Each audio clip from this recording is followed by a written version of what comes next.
여러분 안녕하세요. 전기산업기사 실기는 에듀피디. 저는 전기를 설명한 남자 전설남 임정빈입니다. 저희가 이번 시간에 가지고 온 문제 보도록 하겠습니다. 전기산업기사 실기 2020년 제2회 때 출제된 아주 따끈따끈한 문제죠. 자, 한번 읽어볼게요. 자, 그림. 고압수전 설비의 단선 결선도이다. 다음 각 물음에 답하시오 라고 되어 있습니다. 자, 그림을 잠깐만 볼게요. 자, 그림을 보면은 자, 여기 전압이 몇이야? 예, 6600인데 6.6kV가 있고요. 예, 6.6kV. 자, 요 3번. 예, 3번 뭡니까? 요거 10이죠? 12 차단기. 자, 4번 뭐야? 요거 4번 51번 OCR이죠? OCR. 예, 그리고 5번 요거 PT네요. 5번은 PT. 요 정도는 그냥 나와야 돼요. 계기형 변압기죠. 네, 그래서 이렇게 되어 있고, 요게 이제 CTB고, 요걸 우리는 CTB라고 하고, 자, 뒤에 전류계가 있겠죠. 전류계가 있고요. 자, 그 다음에 여기 보면은 델타 결선이고요. 델타 결선. 그리고 밑에 뭐가 있다? 예, 설비 용량. 예, 이렇게 나와 있죠. 부하 용량이 이렇게 주어져 있습니다. 자, 이러한 상태로 문제를 보도록 할게요. 그리고 이쪽에 보면은 피렉이 있고요. 예, 그리고 여기에 뭐가 있어요? 전력용 콘덴서가 있네요. 여기에 전력용 콘덴서 있고 여기 피렉이 있는 거예요. 자, 문제. 자, 3에서 5의 명칭을 한글로 적으셔. 자, 3에서 5. 자, 3에서 5 요건데 요거를 한글로 적으래요. 이거 뭐야? 차단기. 근데 일반적으로 이 차단기는 V12를 많이 사용을 합니다. 고압용 차단기는. 그다음 OCR은 과전류 개전기. 한글로 적으라고 했으니까. 그 다음에 PT, 계기용 변압기. 이런 계기용 변압기가 뭐고 과전류 개전기가 뭐고 차단기가 뭔지는 기본적으로 알고 있어야 됩니다. 기출문제니까. 그쵸? 예. 그래서 나는 기출문제를 문답으로 보겠다 이렇게 생각하시는 분들은 그렇게 공부하시지 마시고요. 실기 이론이라는 거를 좀 공부를 하셔야 돼요. 실기 이론을 기본적으로 들으시고 그 다음에 실기 문제풀이 듣고요. 그 다음에 기출을 들으시면 굉장히 쉽고 머릿속에 오래 남습니다. 그리고 이런 것들은 나중에 이제 현장 같은 데 가시면 사용하실 수도 있어요. 이런 내용들은. 그러니까 어차피 전기 쪽에서 내가 근무를 하고 일을 한다라는 거는 이러한 지식들을 기본적으로 이해하고 있는 상태에서 근무를 하셔야 된다. 이렇게 생각을 합니다. 저는. 자, 그래서 답은 이렇게 적어주시면 돼요. 지금 저희가 이렇게 제공해 드리는 거는 실제 저희 에듀피디 강좌에서 제가 강의하고 있는 걸 그대로 보여드린다라고 생각하시면 돼요. 이렇게 그냥 똑같이 촬영을 해서 저희가 강의를 합니다. 자, 2번. 자, 각 부하의 최대 전력이 자, 그림과 같고 자, 그때의 역률이 0.8, 부등률이 1.2일 때 자, 다음 물음에 답하시오. 변압기 1차 측 전류계에 흐르는 전류의 최대값을 구하죠. 자, 봐봐요. 1차 측 전류계 A에 흐르는 전류의 최대값. 자, 최대 전류는 언제 나오게 돼 있다? 바로 최대 출력에서 나오게 돼 있죠. 최대 전력. 그래서 만약에 내가 전류를 구한다. 자, 1차 측 최대 전류를 구한다. 그러면 얘는 뭐가 돼? 예, 루트 3배의 V 코사인 세타 그리고 여기가 뭐가 돼야 돼? 최대 전력이 나와야 되겠죠. 요게 최대 전력. 그래서 요 최대 전력이 얘가 되는 거죠. 요 식이 들어가면 되고 자, 당연히 1차 측 전류계잖아. 그러면 전류계를 잠깐만 갈게요. 이제 그림으로 갈게요. 자, 그림으로 가시면 전류계가 어디에 있어? 여기 있죠. 여기. 그러면 여기에 흐르는 전류, 여기에 흐르는 전류, 요게 이제 여기에 흐르는 전류가 1차 전류면 여기에 흐르는 전류는 2차 전류가 되겠죠. 그러면 자, 당연히 여기에 흐르는 1차 전류에 1차 전류 요 전류에 뭐를 곱해야? CTB분의 1을 곱해야. CTB분의 1을 곱해야 뭐가 된다? 예, 바로 요 전류가 되겠죠. 요 전류가 전류계 전류가 돼요. 근데 보통 요 OCR에 흐르는 이 전류는 요 OCR에 흐르는 2차 측 이 전류는 일반적으로 뭐다? 예, 설정값이라는 게 있어요. 그래서 일단 곱하기 원래는 설정값을 해야 돼요. 그래서 실제 흐르는 전류에 1.2배를 한다. 뭐 이런 설정값이 있는데 얘는 아무 말이 없으니까 이 설정값을 1로 잡은 거야. 그냥 생각하지 않으셔도 상관없어요. 그러면 뭐를 구하면 돼? 첫 번째 얘를 구하면 되죠. 얘를 구하려고 그러면 얘를 구해야 돼요. 그럼 얘는 어디로부터 구할 수 있어? 여기로부터. 자, 이게 뭐라 그랬어요? 아까 제 부하 설비라 그랬죠. 설비 용량의 1조개. 그러면 이 설비 용량의 최대 전력이 결국에 뭐가 되는 거야? 최대 전력이 되는 거죠. 이 설비 용량의 최대의 전력이 최대 전력이 되는 거야. 그러면 결국에 뭐야? 이 세 개를 다 더해. 그러면 이게 뭐가 되는 거야? 최대 전력이죠. 근데 뭐가 나왔어? 예, 부등률이라는 게 나왔죠. 자, 부등률이라는 건 뭡니까?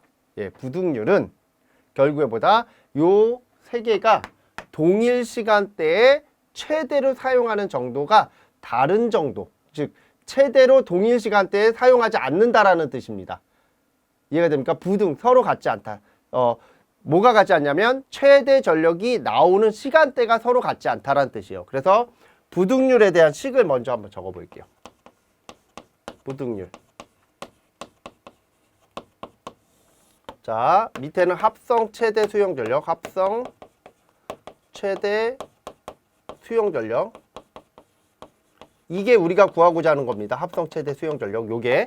그리고 얘는 위에는 뭐가 나와? 각각 최대 수용 전력이야. 만약에 부등률이 1이었다라고 하면 이 전력이 동시간대에 같이 존재한다는 뜻인데 지금 부등률이 1.2잖아. 그러면 이 전력이 동시간대에 존재하는 게 아니야. 그러면 동시간대에 존재했을 때의 최대 전력이 결국에 이 합성 최대 수용 전력이 되는 거예요. 그래서 자, P는 뭐가 되는 거야? 자, 부등률이 몇입니까? 부등률이 1.2야. 그리고 다 더해야 되겠죠. 각각 최대 수용 전력의 합이니까. 이렇게 생각하셔야 돼요. 문제를 푸실 때. 그래서 요거 계산기 찍어주시면 350 킬로와트가 나옵니다. 그래서 이거 여기다 집어 넣어주시면 돼요. 자, 350 킬로와트 곱하기 10의 3승 하셔도 되고요. 3승을 없애고 전압을 6.6 킬로볼트로 적으셔도 상관은 없어요. 자, 루트 300의 전압이 1차 전압이 6600. 얘를 6.6으로 바꾸시고 요거 10의 3승 없애도 상관없습니다. 그 다음에 역률이 몇이야? 0.8 해서 요거 계산기 쳐주시면 돼요. 자, 그래서 요거 계산기 쳐주시면은 그 값이 얼마 나오냐? 38.271 38.271 암페어가 나와요. 요게 무슨 전류야? 1차 최대 전류가 되는 거죠. 1차 최대 전류. 그러면 우리는 뭐를 구해야 돼? 여기에 흐르는 전류를 구하는 거잖아요. 그래서 얘를 구하는 거잖아. 지금 얘를. 그러면 얘는 38.27 곱하기 CTB분의 1이니까 얘를 뒤집어야 됩니다. 그래서 어떻게 돼? 75분의 5. 이렇게 돼야 되겠죠? 작은 전류가 흘러야 될 거 아니에요. 이 전류보다 이 전류가 작아야 될 거 아닙니까? 그죠? 계측기로 가는 전류니까. 그래서 이렇게 들어가야 되겠죠. 이거 계산기 쳐주시면 돼요. 그러면 얘가 2.551 이렇게 나와요. 그러면 답은 2.55A. 이게 답이 되겠죠? 이렇게 구해주시면 돼요. 자, 이 문제를 푸는데 가장 중요한 부분은 바로 요식, 그리고 요식, 그리고 요식. 요 세 가지 식이 기억이 나야 되는 거예요. 이게 좀 어렵습니다. 이게 하루아침에 되질 않아요. 그러니까 이거를 문답으로 외우시면 이 문제가 바뀔 거 아닙니까? 조금. 예, 그러면 그때마다 이거를 다 문답으로 외울 수가 없어요. 그래서 풀이하는 과정을 이해하셔야 돼요. 그래서 답은 이렇게 나옵니다. 똑같죠? 제가 푼 거랑. 그래서 이렇게 세 가지 식이 나오잖아. 하나, 둘, 세 개. 하나, 둘, 세 개. 이렇게 나오잖아. 그렇죠? 이렇게 좀 정리를 하고 넘어갈게요. 그러니까 이게 저한테 수업을 들으신 분들은 조금 쉽게 이해를 하셔서 문제를 푸는데 크게 지장은 없어요. 푸는데 지장은 없어. 제가 볼 때는. 근데 대신에 이거를 나중에 이제 본인이 스스로 풀 수 있을 정도가 돼야 돼요. 그거는 좀 열심히 노력하셔야 돼요. 공부하셔야 돼요. 강의를 들을 때 나 이거 강의 한번 듣고 그 다음에 풀어. 이거는 잘 돼. 근데 나중에 강의를 이제 거의 다 끝무렵이 됐을 때, 강의 다 듣고 이제 끝무렵이 됐을 때 기출문제로 얘가 튀어나왔을 때 얘를 진짜 백지 상태에서 내가 풀어낼 수 있는가? 이거는 또 다른 얘기거든요. 그래서 그러한 과정을 좀 많이 연습하셔야 됩니다. 자, 그 다음에 두 번째 동일 조건에서, 자, 동일 조건이라는 건 뭐야? 최대 전류가 흐를 조건이죠. 바로 위의 문제에서 동일 조건이니까 최대 전류, 즉 P 350인 조건에서 350 kW인 조건에서 이 얘기입니다. 합성 역률을 0.9 이상으로. 자, 그러면 뭐냐면 우리 아까 코사인 세타 1 개선 전 역률이 몇이야? 0.8이었죠. 얘를 뭐로 개선 후 코사인 세타 2 0.9로 바꾸겠다라는 거예요. 그때 뭐를 구하라? 우리 콘덴서의 커페이터 콘덴서의 최소 용량을 구하셔. 자, 우리 콘덴서 용량. 이 콘덴서 용량도 제가 수업 시간에 엄청 강조를 많이 하죠. 그래서 제가 이런 강의를 들을 때는 이미 뭐다? 앞에 있는 실기 이론과 실기 문제풀이와 그리고 기출 문제를 푸는 이런 커리큘럼에 관련되어 있는 세 가지 과정을 진행했을 때 이런 식들이 그냥 자연스럽게 나오는 거예요. 그럼 얘는 뭐가 돼? P 곱하기 코사인 세타 1 루트 A. 원래는 여기가 사인 세타 1이죠. 1 마이너스 코사인의 자승의 세타 1 마이너스 코사인 세타 2. 자, 루트에 1 마이너스의 코사인의 자승의 세타 2죠. 자, 이렇게 나오잖아요. 그래서 여기다 그대로 대입하시면 돼요. QC는 350 곱하기. 자, 코사인 세타 1입니다. 얘는 뭐가 돼? 아까 0.8이었죠? 0.8. 얘가 0.8이면 사인 세타는 0.6이죠.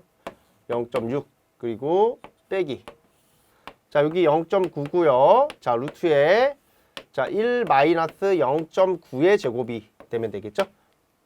그래서 원래는 이게 뭐가 되는 거야? 요 부분이 사인 세타잖아요. 탄젠트 세타니까 여기가 사인 세타가 돼야 되겠죠?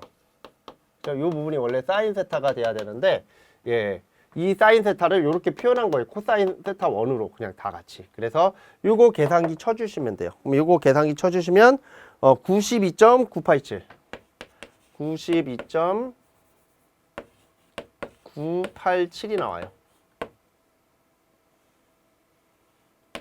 그래서 얘는 결국에 뭐다? QC는 결국에 뭐다? 92.99 킬로볼트 암페어가 된다. 이렇게 구해주시면 되겠죠. 아, 얘는 단위를 키로 바로 줬네요. 그러면 킬로볼트 암페어나 킬로바는 어차피 상관없습니다. 무효 전력이 곧 피상 전력이 되니까 여기서는 C밖에 없는 회로니까 이렇게 정리하시면 돼요. 자, 문제 어떻습니까? 설명을 듣고 푸니까 굉장히 쉬운 문제구나 라고 생각이 들죠. 그러니까 이게 혼자 공부하시면 왜 이렇게 되는지 모르기 때문에 굉장히 답답합니다. 이런 걸 한번 들어보시고 공부를 하시면 좀 도움이 많이 됩니다. 자, 그 다음에 3번 단선도상의 피래기 전격전압과 방전전류는 얼마인지를 적으시오라고 되어 있습니다. 자, 이거는 우리가 이제 표가 하나가 있어야 돼요. 자, 그 표가 이렇게 나옵니다. 이렇게. 자, 피래기 전격전압과 그리고 여기 방전전류에 대한 내용이 나옵니다. 방전전류. 그래서 피래기 전격전압은 자, 우리 몇이야? 6.6kV. 6.6kV 델타죠? 델타 결선 비접지입니다. 그 같은 경우에는 몇이다? 75kV가 되고 그리고 2500 암페어가 된다. 자, 우리가 일반적으로 많이 사용하는 게 뭡니까? 22.9kV입니다. 그리고 얘는 변전소가 배전선로가 있죠? 18kV가 잘 나와요. 일반적 배전선로가 잘 나옵니다. 그 다음에 154kV, 345kV 이 정도는 좀 아시는 게 중요해요. 지금 제가 체크해 드리는 거. 그래서 얘는 144, 얘는 288 그리고 얘네 두 개는 뭐다? 10,000 암페어 이렇게 되어 있다라는 거. 그래서 이 와중에서 시험 문제가 나오잖아요. 그래서 이렇게 좀 정리하시면 되죠. 그러니까 이런 표들도 뭐 관연도 책자 보면은 이렇게 나와 있기는 해요. 근데 이런 설명을 한번 들어보시면서 표를 보면 좀 더 쉬워요. 그래서 이러한 표들 중에서도 뭐가 잘 나온다 이렇게 좀 알려드리는 부분들이 실제 강의에는 조금씩 다 들어가 있습니다. 이렇게 구해주시면 되고 똑같아요. 밑에 있는 표하고 자, DC 코일의 설치 목적을 적으셔. 자, 우리 방전 코일. 자, 이 방전 코일은 만약에 이제 전력용 콘덴서가 있다. 그러면 일반적인 전력용 삼성 콘덴서는 이렇게 델타 결선을 합니다.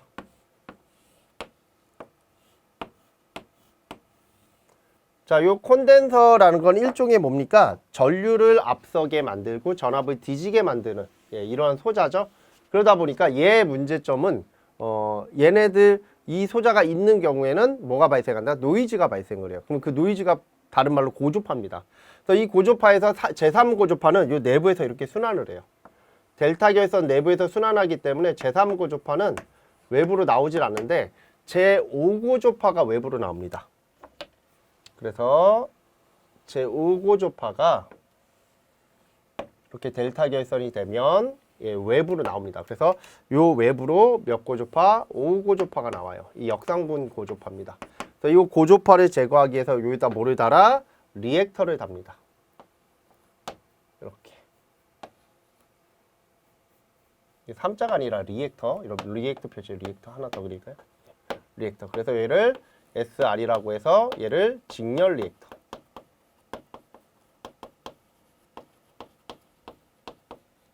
얘의 역할은 뭐다? 제5고주파 제고고요. 요거를 이제 SC라고 적어서 뭐라고 한다? 전력용 콘덴서.